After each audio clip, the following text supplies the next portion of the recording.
What is up, you guys? It's your girl Kayla, and I am back with another video. Before we get started, if you are new here, welcome. If you're returning, welcome. I appreciate every single one of you guys that tunes into my videos.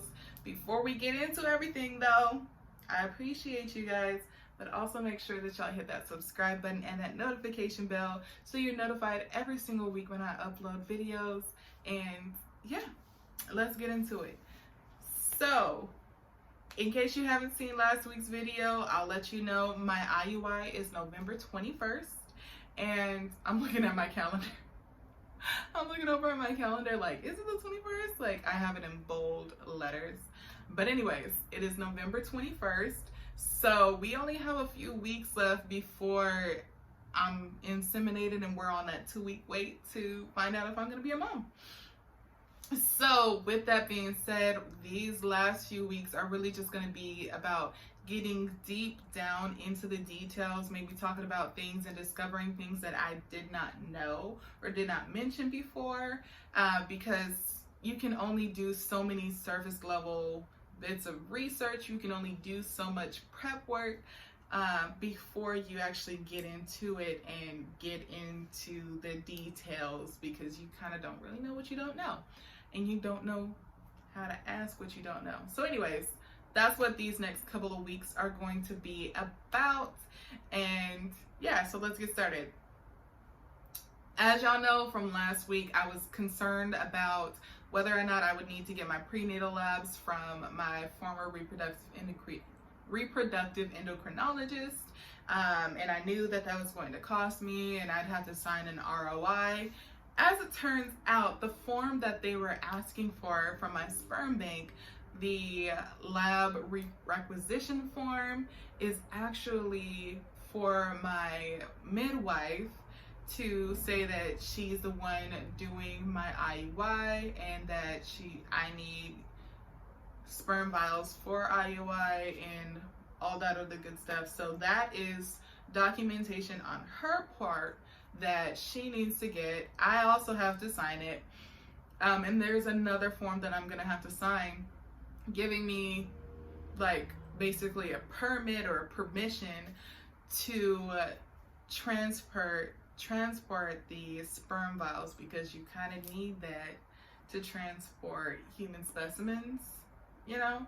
So yeah, that's what that turned out to be, and I'm so glad that that's what it is, because it's less work that I have to do. Y'all already know, as much as I loved my reproductive endocrinologist, she was freaking amazing.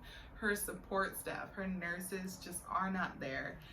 I had my HSG in late June, early July, or was it late July? I don't know. I had my HSG over the summer and I still have not been able to reach them for the results or get a call back from them. I gave up calling after a few tries and they never called back. Thankfully, my doctor that did the hysterosalpingogram gave me the results right then and there. But yeah, I just rather not deal with that office.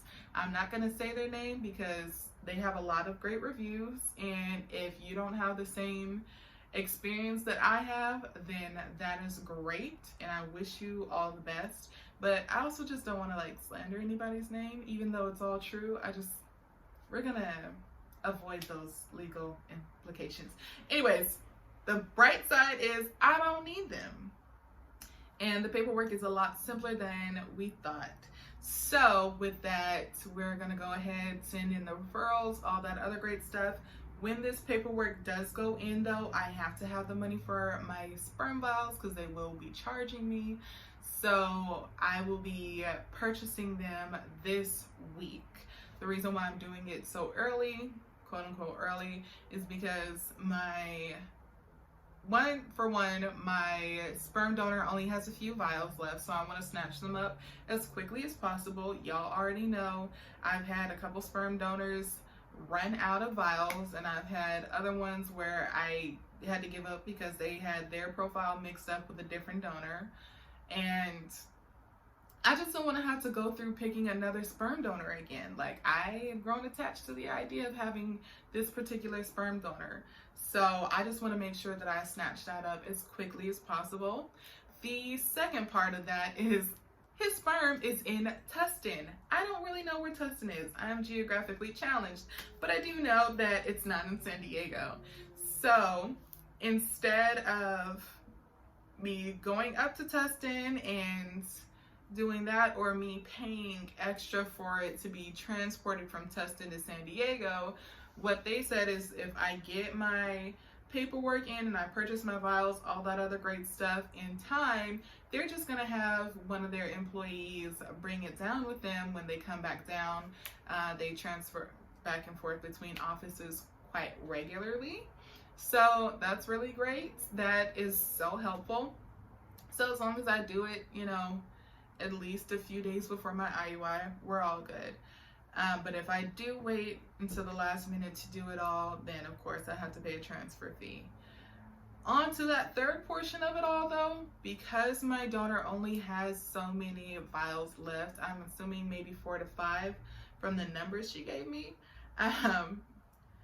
She said he only has a couple of the premium and a few of the platinum. So I'm like, okay, a couple is 2 and a few is 3. So I'm assuming like around 5 vials. I'm just gonna go ahead and buy them because I know that you're not always gonna get pregnant your first time around, so you're gonna need multiple vials.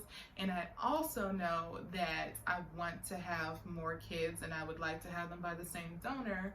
So even if I do get pregnant my first round, which is what I'm hoping for, this is what I'm manifesting for, this is what I'm trying for, I will still have vials for the next couple of years or more, you know, whenever I'm ready to get pregnant again. So that is what we're doing. That's where we're at with it all.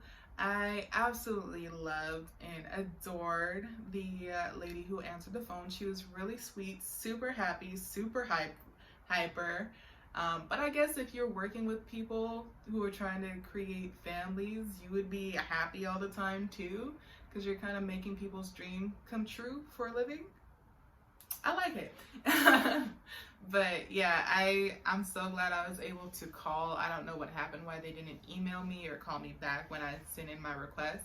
But I'm glad I just went on and called anyways, because she was able to answer all of those questions for me. Questions I didn't even realize I needed to be asking, and get everything all squared away. She was able to send me all of the forms that I need, and we are good to go. I'm gonna fill out my portion, send the rest of the documents to my midwife, and just go from there. So yeah, that is that. When it comes to me picking up my sperm tank, I don't know if they're going to be able to let me film while I'm in there, since there's a lot of private health information and there's patient confidentiality and all that other great stuff that happens in that building. So I probably won't be able to film inside there, but if I can, I will. And then as for my IUI itself as well, I would love to be able to film that. If I can, I will. But it really just depends on how comfortable my midwife is with being on the camera, or, you know, knowing that there's a camera on her while we're doing that.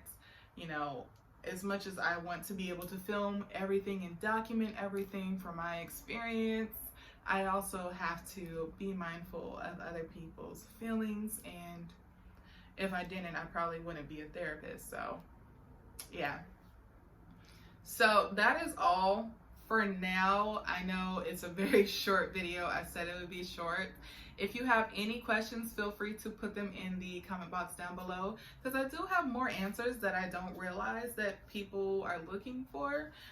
So yeah, go ahead and comment that down below, or we do have people who know the answer too. So let's do that. I will see you guys next Sunday.